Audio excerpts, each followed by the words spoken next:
ਸੋ ਸਰੋਤਿਓ ਅੱਜ ਦੀਆਂ ਖਬਰਾਂ ਵੱਲ ਚੱਲੀਏ ਤੇ ਜਾਪਾਨ ਤੋਂ ਜਿਹੜੀ ਖਬਰ ਆ ਰਹੀ ਆ ਉੱਥੇ ਇੱਕ ਬਹੁਤ ਵੱਡਾ ਭੂਚਾਲ ਆਇਆ ਜਿਹਦੇ ਨਾਲ ਇੱਕ ਜਣੇ ਦੀ ਮੌਤ ਹੋ ਗਈ ਆ। ਕਈ ਜਣੇ ਜਿਹੜੇ ਫੱਟੜ ਵੀ ਹੋਏ ਆ, ਕਈ ਦੱਬ ਵੀ ਗਏ ਆ।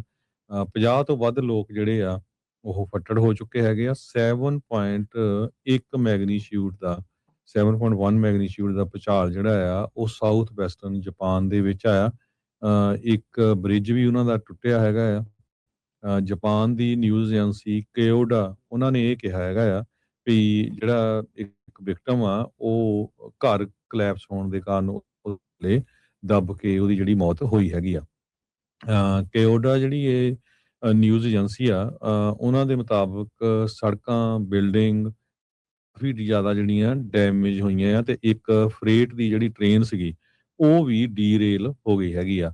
ਜਾਪਾਨ ਦੇ ਬ੍ਰੌਡਕਾਸਟਰ NHK ਨੇ ਰਿਪੋਰਟ ਕੀਤਾ ਵੀ ਬਹੁਤ ਸਾਰੇ ਸੈਕਸ਼ਨਸ, ਇੱਕ ਮੋਟਰਵੇ ਹੈਗਾ ਕਿਓਸ਼ ਕਰਕੇ, ਉੱਥੇ ਕਲੋਜ਼ ਕੀਤੇ ਗਏ ਹੈਗੇ ਆ। ਹਾਈ ਸਪੀਡ ਤੇ ਲੋਕਲ ਟ੍ਰੇਨ ਸਰਵਿਸਿਜ਼ ਜਿਹੜੀਆਂ ਸਸਪੈਂਡ ਕਰ ਦਿੱਤੀਆਂ ਗਈਆਂ ਹੈਗੀਆਂ। ਜਿਹੜਾ ਰਨਵੇ ਹੈਗਾ ਆ ਉਹ ਕੁਮਾਓਟੋ ਜਿਹੜਾ 에ਅਰਪੋਰਟ ਆ ਉਹ ਵੀ ਜਿਹੜਾ ਕਲੋਜ਼ ਕੀਤਾ ਗਿਆ ਹੈਗਾ ਅੰਟਿਲ ਫਰਦਰ ਨੋਟਿਸ ਤੇ। ਜਿਹੜਾ ਕੁਮਾਮੋਟੋ ਕੈਸਲ ਆ, ਬਹੁਤ ਮਸ਼ਹੂਰ ਆ ਉੱਥੇ ਦਾ, ਉਹਦੇ ਤੇ ਵੀ ਅਸਰ ਹੋਇਆ ਹੈਗਾ ਆ। ਉਹਦੇ ਤੇ ਕਾਫੀ ਜ਼ਿਆਦਾ ਜਿਹੜਾ ਡੈਮੇਜ ਹੋਇਆ ਹੈਗਾ ਆ। 48,000 ਘਰ ਜਿਹੜੇ ਆ ਕੁਮਾਮੋਟੋ ਏਰੀਏ 'ਚ ਉਹ ਬਿਜਲੀ ਤੋਂ ਬਿਨਾਂ ਇਸ ਟਾਈਮ ਦੇ ਉੱਤੇ ਹੈਗੇ ਆ। ਐਕਸਪਲੋਜ਼ਨ ਵੀ ਕੁਛ ਜਗ੍ਹਾ ਦੇ ਉੱਤੇ ਸੁਣੇ ਗਏ ਹੈਗੇ ਆ। ਐਮਰਜੈਂਸੀ ਸਰਵਿਸਿਜ਼ ਕੰਟੀਨਿਊ ਚੱਲ ਰਹੀਆਂ ਹੈਗੀਆਂ ਤੇ ਕਹਿੰਦੇ ਵੀ ਮੀਡੀਆ ਵਾਲੇ ਜਿਹੜੇ ਰਿਪੋਰਟ ਕਰ ਰਹੇ ਵੀ 20 ਤੋਂ 30 ਜਿਹੜੇ ਸਟਾਫ ਮੈਂਬਰਸ ਆ ਉਹ ਐਮਰਜੈਂਸੀ ਸਰਵਿਸਿਜ਼ ਦੇ ਮਿਸਿੰਗ ਹੈਗੇ ਆ।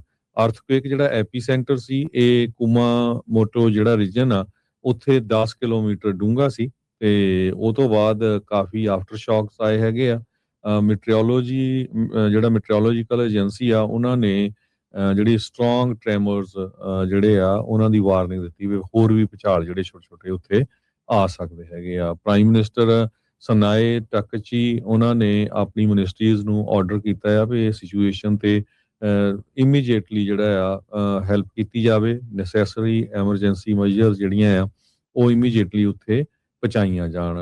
ਇਸ ਏਰੀਏ ਦੇ ਵਿੱਚ 10 ਸਾਲ ਪਹਿਲਾਂ ਇੱਕ ਭੂਚਾਲ ਆਇਆ ਸੀ 7.3 ਮੈਗਨੀਚਿਊਡ ਦਾ ਰਿਚਰਡ ਸਕੇਲ ਦੇ ਉੱਤੇ।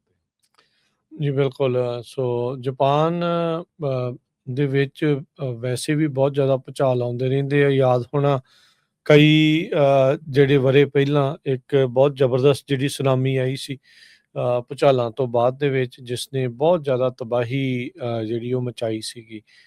ਜਿਹੜਾ ਏਓਨ ਮਾਲ ਉੱਥੇ ਨੁਕਸਾਨਿਆ ਗਿਆ ਆ ਉਹ ਜੇ ਮੁੜ ਦੁਬਾਰਾ ਸ਼ੁਰੂ ਹੀ ਕੀਤਾ ਗਿਆ ਸੀਗਾ, ਜਿਹੜੇ ਉਹ ਪੁਰਾਣੇ ਭੂਚਾਲ ਦੇ ਕਰਕੇ ਨੁਕਸਾਨ ਜਿਹੜਾ ਪਹੁੰਚਿਆ ਸੀ ਉਸ ਦੇ ਕਰਕੇ।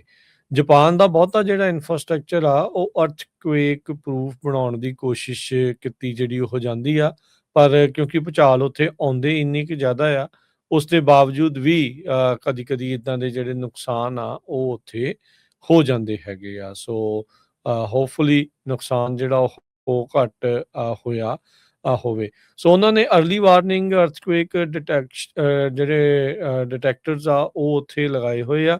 ਜ਼ਿਆਦਾਤਰ ਜਿਹੜੀਆਂ ਉੱਥੇ ਦੀ ਹਾਈ ਸਪੀਡ ਰੇਲ ਆ ਉਹ ਬੰਦ ਕਰ ਦਿੱਤੀ ਜਾਂਦੀ ਹੈ ਜਦੋਂ ਉਹਨਾਂ ਨੂੰ ਲੱਗਦਾ ਆ ਵੀ ਹਾਂ ਅਰਥਕੁਏਕ ਆਉਣ ਵਾਲੇ ਜਿਹੜੇ ਉਹ ਹੈਗੇ ਆ। ਸੋ ਪਰ ਇਹ ਆ ਵੀ ਬਹੁਤ ਸਾਰੀਆਂ ਜਿਹੜੀਆਂ ਲੋਕਾਂ ਨੇ ਬੜੇ ਪਿਆਰ ਦੇ ਨਾਲ ਬਣਾਈਆਂ ਹੁੰਦੀਆਂ ਇਮਾਰਤਾਂ ਆ ਉਹ ਇਸ ਦੇ ਚੱਲਦੇ ਇਹਨਾਂ ਭੁਚਾਲਾਂ ਦੇ ਕਰਕੇ ਜਿਹੜੀਆਂ ਮਲਬੇ ਦਾ ਢੇਰ ਜਿਹੜੀਆਂ ਉਹ ਬਣ ਕੇ ਰਹਿ ਜਾਂਦੀਆਂ ਆ। ਸੋ ਫਾਰ ਇੱਕ ਜਾਣੇ ਦੀ ਮੌਤ ਦੀ ਜਿਹੜੀ ਰਿਪੋਰਟ ਆ ਉਹ ਉੱਥੋਂ ਆਈ ਹੈਗੀ ਆ। ਦਰਜਨ ਤੋਂ ਵੱਧ ਜਿਹੜੇ ਉਹ ਜ਼ਖਮੀ ਦੱਸੇ ਜਾਂਦੇ ਆ।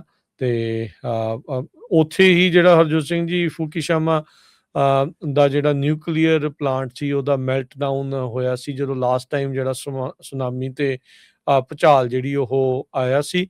ਹੋਪਫੁਲੀ ਇੱਦਾਂ ਦੀ ਜਿਹੜੀ ਆ ਪ੍ਰੋਬਲਮ ਆ ਉਹ ਨਾ ਆਵੇ। ਜਿਹੜਾ ਨਿਊਕਲੀਅਰ ਉੱਥੇ ਐਨਰਜੀ ਦੇ ਉੱਤੇ ਕਾਫੀ ਫੋਕਸ ਕੀਤਾ ਜਾਂਦਾ ਆ ਤੇ ਉਹਦੇ ਨਾਲ ਜਿਹੜੀ ਪਾਵਰ ਜਨਰੇਸ਼ਨ ਆ ਉੱਥੇ ਹੁੰਦੀ ਹੈਗੀ ਆ। ਸੋ ਕੁਮਾਮੋਟੋ ਜਿਹੜਾ ਹੈਗਾ ਆ ਉੱਥੇ ਜਿੱਦਾਂ ਦੱਸਿਆ ਵੀ 48,000 ਲੋਕ ਜਾਂ ਹਾਊਸ ਹੋਲਡ ਨਾ ਲੋਕ 48,000 ਜਿਹੜੇ ਕੰਜ਼ਿਊਮਰ ਹੈਗੇ ਨੇ ਉਹਨਾਂ ਦੇ ਹਾਊਸ ਹੋਲਡ ਆ ਉਹ ਬਿਜਲੀ ਤੋਂ ਇਸ ਟਾਈਮ ਬਗੈਰ ਆ ਕਿਉਂਕਿ ਪਾਵਰ ਜਨਰੇਸ਼ਨ ਜਿਹੜੀ ਉਹ ਬੰਦ ਕਰਨੀ ਪਈ ਸੀ।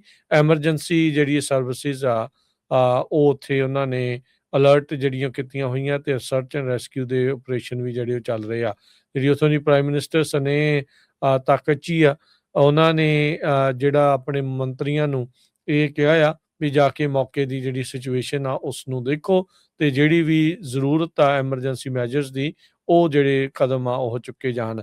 ਜਿਹੜੀ ਉੱਥੋਂ ਦੀ ਨੈਸ਼ਨਲ ਮੀਟਰੋਲੋਜੀਕਲ ਏਜੰਸੀ ਆ, ਉਹਨਾਂ ਨੇ ਪਹਿਲਾਂ ਵਾਰਨਿੰਗ ਦਿੱਤੀ ਸੀ ਵੀ ਸੁਨਾਮੀ ਆ ਸਕਦੀ ਹੈ 1 ਮੀਟਰ ਤੱਕ ਦੀ, ਪਰ ਉਹਨਾਂ ਨੇ ਜਿਹੜੀ ਬਾਅਦ ਦੇ ਵਿੱਚ ਇਹ ਜਿਹੜੀ ਵਾਰਨਿੰਗ ਆ ਉਸ ਨੂੰ ਵਾਪਸ ਲੈ ਲਿਆ ਸੀਗਾ। ਜੀ ਬਿਲਕੁਲ।